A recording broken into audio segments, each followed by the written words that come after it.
Dès la proclamation de leurs indépendances, les anciennes colonies doivent décider des orientations politiques, économiques et internationales. Quels choix les jeunes États font-ils pour assurer leur avenir?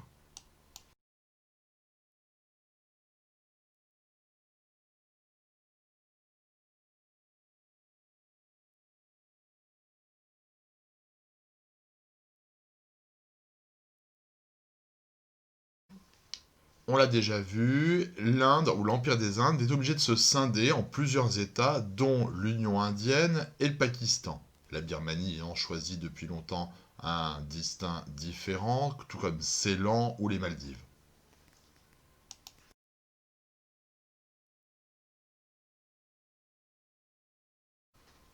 On l'a vu, au lendemain de l'indépendance de l'Inde, il va y avoir des massacres, des règlements de compte, tout comme il y en aura lorsque l'Algérie deviendra indépendante. Donc ça, ce sont les premières heures, on va dire, de la naissance de ces nouveaux pays.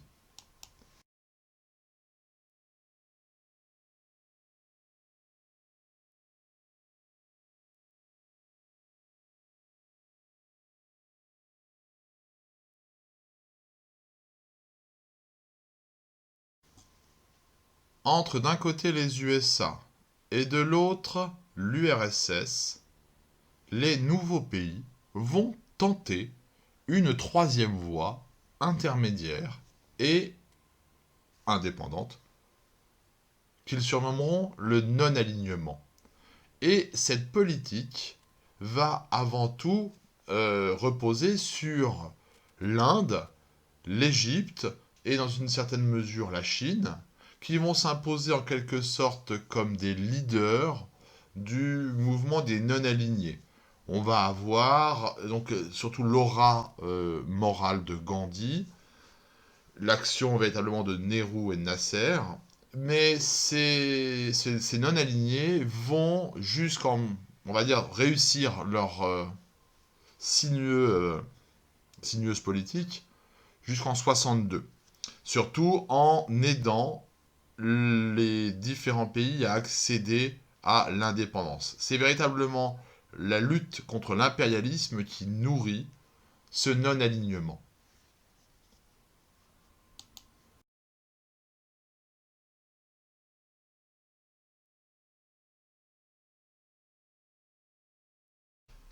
Derrière leurs trois chefs véritablement charismatiques, Nehru, Nasser et Sukarno, le leader de l'Indonésie, les non-alignés vont aider au maximum de leur poids diplomatique et de leur poids militaire et économique les nations colonisées à accéder à l'indépendance. Toutefois, comme le montre la caricature de Plantu, il est très très difficile pour ces pays d'échapper à la bipolarisation du monde et aux sirènes des USA ou de l'URSS.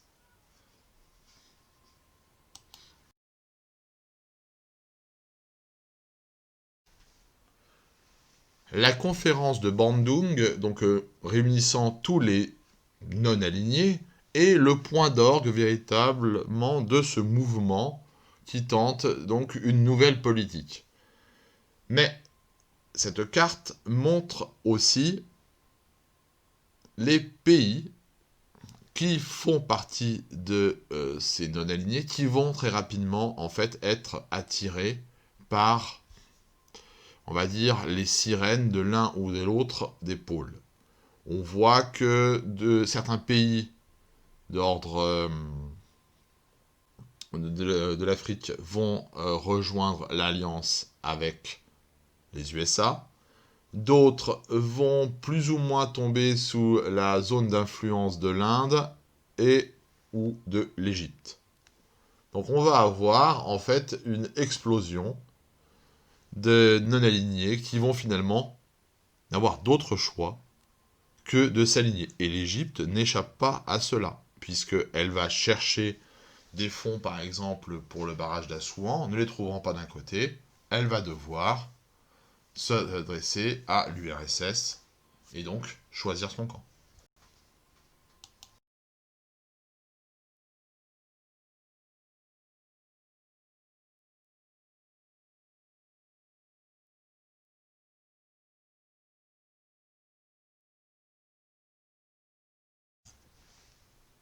Nos deux exemples, l'Inde et l'Algérie, vont choisir chacun une voie différente pour se développer.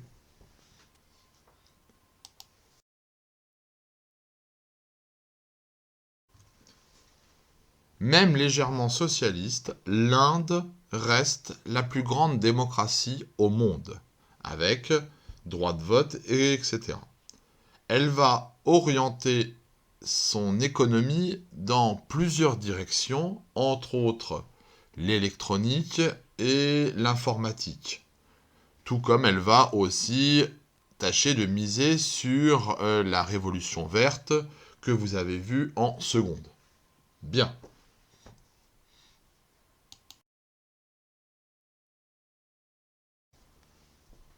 J'ose vous rappeler qu'aujourd'hui, l'Inde fait partie des BRICS, autrement dit, des puissances émergentes.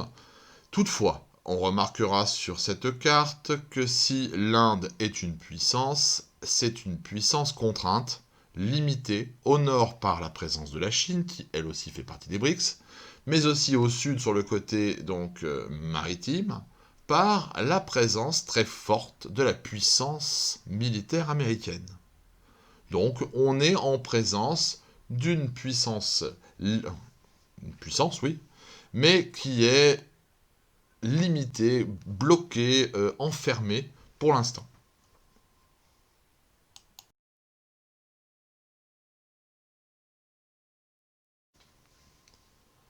De son côté, l'Algérie va choisir de se développer selon deux lignes essentielles.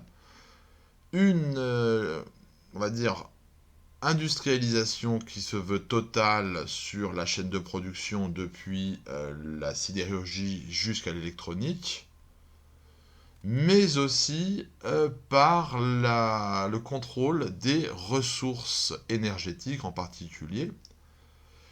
Et ceci se fait sous la férule d'un État qui contrôle tout le secteur économique, et donc nécessairement, elle a choisi plutôt de pencher côté URSS, dans un premier temps, et donc de nationaliser une grande part ces industries pour les contrôler et impulser la direction économique à suivre.